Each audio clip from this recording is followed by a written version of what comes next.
In today's video, I'm going to teach you how to remove Microsoft Translator in PowerPoint. If you've been seeing the Translator add-in on your ribbon or inside your add-ins list and you don't use it anymore, removing it is quick and helps keep PowerPoint clean and focused on the tools you actually need. Start by opening Microsoft PowerPoint. Give it a moment to load your home screen or any presentation you were working on.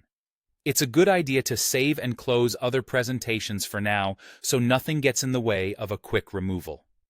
Next, head to the Insert tab on the ribbon. In the Add-ins section, select Get Add-ins.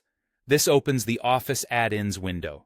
You'll see a couple of areas in here, but the one we want is My Add-ins.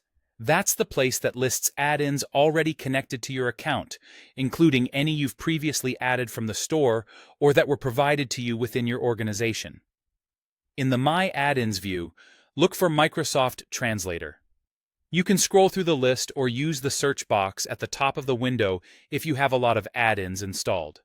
When you find Microsoft Translator, hover over it to reveal the three dots, often called the More Actions menu.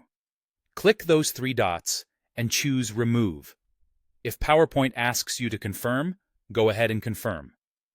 This action removes the add-in from your account in PowerPoint, which means it won't appear in your add-ins list or on the ribbon anymore. To make sure everything is fully cleared, restart PowerPoint.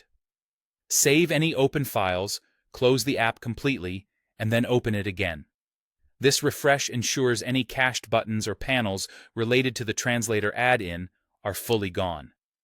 When PowerPoint reopens, you can double-check by going back to Insert, opening Get Add-ins, and viewing My Add-ins. Microsoft Translator should no longer be listed. If you previously saw a Translator button on the ribbon, it should be gone as well. A few quick tips before we wrap up. If you don't see Get Add-ins on the Insert tab, your organization might manage add-ins for you, and access could be restricted. In that case, reach out to your IT administrator.